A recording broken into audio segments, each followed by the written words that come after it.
terms, and under the new the SMI, the Surveying Act last year, the Surveying, Mapping and Infrastructure Act, a mere one-off event will not actually alter someone's title. The whole notion of accretion, depletion needs to be gradual, almost imperceptible is the way that the commentators and the courts talk about it.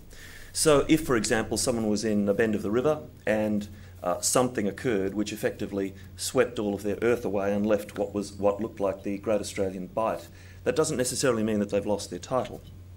So the notion of frustration, even as it applies to sales of land, let alone leases, has to be extraordinarily fundamental, and courts are very, very loath to agree that any sort of destruction, especially of improvements, will bring about frustration. Our state, like many others, unlike some others, has no statutory intervention about when risk of the ownership of a piece of property passes to another person. New South Wales, for example, deals with that statutorily. We do not, so we're used to having to deal with it purely contractually.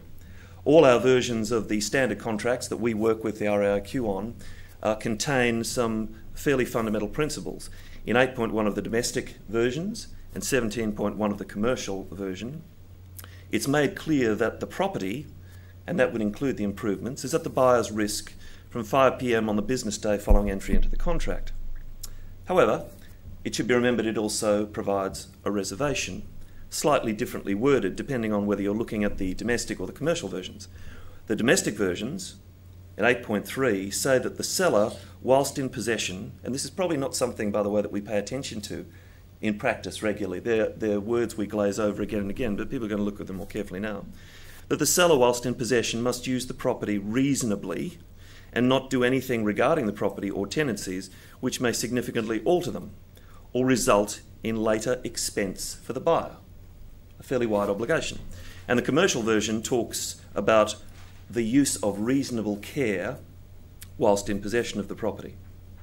So, apart from statute, law based on the notion that risk passes is purely contractual, and there is some arguments about the ways in which the contractual provisions could apply, even before we get to statutory remedies about premises being completely unfit for habitation. In the case of flooding, for example, if we look at the clauses that we've just cited, and that is that risk passes, but the seller, whilst remaining in possession, must use reasonable care. In the case of flooding, for example, it's conceivable that if a seller is facing inundation from flooding, they could take steps to try and minimise the impact of floodwater, or if they're confronted with floodwater actually coming in, try to take reasonable steps to minimise the damage. And if they fail to do so, in theory, the buyer could have a remedy. But the reality is that a court would be extremely sympathetic, I would think, about what is reasonable in the case of floodwaters. I know that a number of people have talked about whether or not there may be remedies if a seller, either of commercial premises or domestic premises, was aware that floodwaters were approaching but took no steps to sandbag or try to minimise the encroachment of floodwaters. These remedies, though, really talk about things that are short of something that is a cataclysmic event, something which basically renders the whole place unfit. The provisions in the contract really talk about the notion of damage short of something catastrophic, except in this case of commercial premises. We're going to deal first, though, with dwellings and ask ourselves, despite what the contract provides, is that where the matter ends? Well, the reality is no, it is not where the matter ends. The starting point is, yes, property is at the buyer's risk. Yes, the buyer should insure. Yes, we should be advising them to do so. And yes, there may be remedies against the seller if they fail to take reasonable care. But all of that is overridden if Section 64 of the Property Law Act applies. Section 64 is fairly ancient in character, in the sense that it's been imported and modelled from other legislation. Interestingly enough, it's not the only one precisely worded of its kind in Australia. There is also one in the Northern Territory, which is worded precisely the same as our Section 64 and has exactly the same elements. It talks about agreements for the sale of dwellings and what occurs during the course of those agreements. The essential elements are these.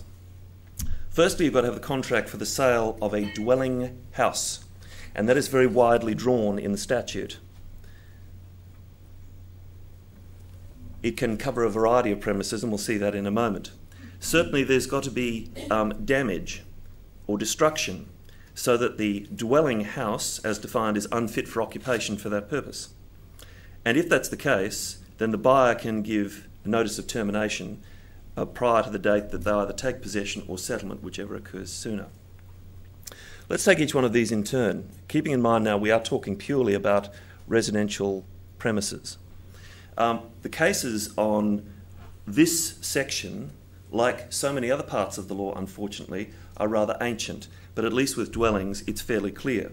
The section itself talks about what a contract for the sale of a dwelling is, and the first thing that is clear is that the improvements on the land that are sold must be wholly or substantially consist of wholly or substantially a dwelling house. The right to terminate as a result of catastrophic damage only arrives if the actual dwelling house itself is affected, not other improvements on the land. So that's a limitation that a lot of people have overlooked in practice, but it is an important one. It's only when the dwelling house itself is affected. Dwelling houses can be in a lot of shapes and sizes, and certainly from the point of view of the section itself, it goes to some lengths in section 64, subsection 3, to talk about the notion of what is and is not a dwelling. And it's very clear that it doesn't matter the type of title you have. You may have flat land title with an ordinary detached house. You can have a lot on a building unit plan or under the Community Titles Act. You can even have a volumetric lot, interestingly enough. It's one of the few places where volumetric lots are dealt with outside the Land Title Act. And provided what is contained in them is in fact a dwelling and used for that purpose, which is for human habitation, and that is its primary purpose, then you have a dwelling in place. Some of the English cases are quite extraordinary, but and when I say extraordinary, there'll be cases back to 1896 where schoolmasters who are given possession of a house and then rent out bits of it to students in order to try and make a buck on their meagre salary. You know, are they covered by the rule of being a dwelling because they're basically running a boarding house? The answer is yes. Flats, boarding houses, caretakers' premises are all covered. So there is no question about that. The next thing to consider then is whether or not the contractual position affects the operation of Section 64. The reality is it doesn't. Section 64 overrides anything in the contract, and that is expressly set out in Section 64, subsection 4. So there's no room for arguing that the parties have waived their rights in some way on the signing of an instrument. If a court was faced with something that was contrary, they would simply knock it away. There are always arguments raised in practice about, well, what happens if I know of my remedies, if I'm aware of my rights, and I choose to give them up anyway? Conceivably, that is possible in some circumstances, but it could only be after an event had occurred, not beforehand.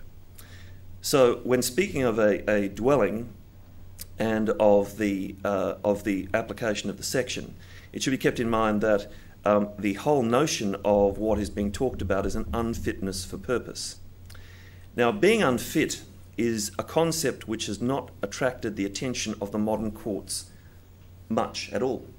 The law on this, as in so many other areas related to it, is a blend of Old English law dealing with long-term leases and the impact of leases and whether or not leases could be cancelled as a result of something being unfit for habitation, and dealing variously with different rules for furnished lettings and unfurnished lettings.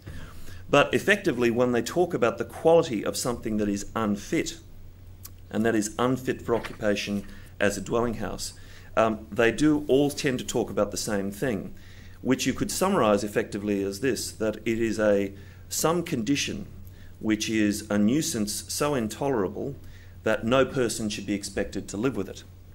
Now, the cases themselves, and there are only a couple of English authorities that have never been overridden and really have never been added to very much, at least in the sense of sales rather than lettings, really cite a whole lot of examples which then start to open your mind to the notion of how is unfitness dealt with. As lawyers, we tend to box it and say, if enough of the house is destroyed, then it's unfit. But unfortunately, examples are very rarely that neat. And we've had examples, for instance, in Brisbane, where you have old houses with gyprock walls. Water has come in, gone to 1.5 metres up the wall, and then gone away again and left silt in the gyprock space between the walls. The silt has become foul, of course. It's become infested with bacteria, and walls have had to have been ripped to pieces. But there are others that there are other causes that maybe render something equally unfit, even though you don't have to rip the house apart. The English cases talk about them. There have been things like infestation by insects. There have been noxious smells. Even in some cases, the threat, not even the proved existence of disease, but the threat of disease, has been enough to influence the courts.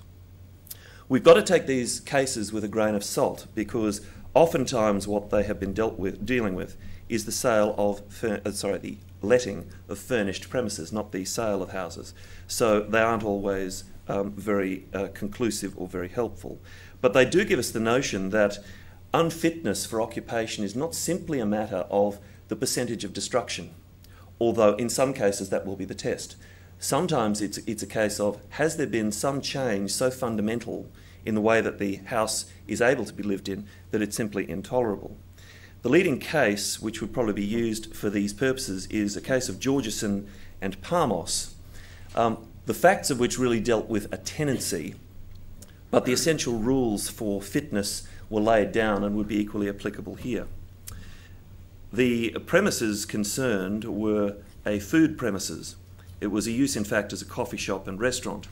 And unfortunately, the premises were destroyed partially by fire. Part of the premises were still physically able to be used, though, for some retail merchandise. So, for example, the sale of cigarettes and confectionery, but not possible to run the cafe business as a whole. And it was held that the fact that part of the premises could still be used wasn't decisive for determining whether or not the parties could give a notice to terminate under the lease as it was set out. What was important to consider was not merely how much of the premises had been affected, but whether as a result of that effect the whole of the premises were unfit for the use for which they had been let. And in this case it was held that it was. The essential rules are, it will always be a question of fact and degree. Next, that there must be a nexus between the damage and the unfitness. Remember that Section 64 talks about things being damaged or destroyed so as to be unfit. So something that is short of damage or destruction, and in theory inundation of water could not actually damage or destroy, but it may render something unfit. There must be damage or destruction as well. And a number of factors may come into the equation in deciding whether or not there's something unfit. The High Court has asked, for example, without answering the question, is the damage transient or is it permanent? So, for example, if utilities are lost for some days, does that mean that something is unfit for occupation, merely because the electricity can't be turned on? Probably not enough to get by, but it would certainly be one factor in the mix. And ultimately it comes down to, can a person reasonably be expected to live in them? The interesting thing that comes up with Section 64 is the way in which it is drafted really leaves open a couple of questions. We know that if you've got a dwelling, there has been destruction or damage, and as a result of that, you can have an argument about whether something is unfit for habitation, that there can be the ability to terminate the contract if the buyer gives notice sometime before the date of possession or the date of settlement, whichever's earlier. What the section leaves open is the question of what happens if you have a very energetic vendor who says, of course this place is unfit, but don't worry, by the time it comes to hand over your dollars, I'll put it right. The section simply doesn't deal with that. It talks about when you can give a notice, but not what the vendor may do in the meantime. Unlike, I must say, Victoria. Victoria's provision under their Sale of Land Act talks about the fact, it was actually inserted in their Sale of Land Act in 1982, and it talks generally, they all talk generally about this notion of unfitness and not being fit for someone to live in. But then it includes a section which says that provided that the vendor has in fact made good before the time for possession or settlement has come, then the seller is in fact relieved from the buyer's ability to give notice terminating.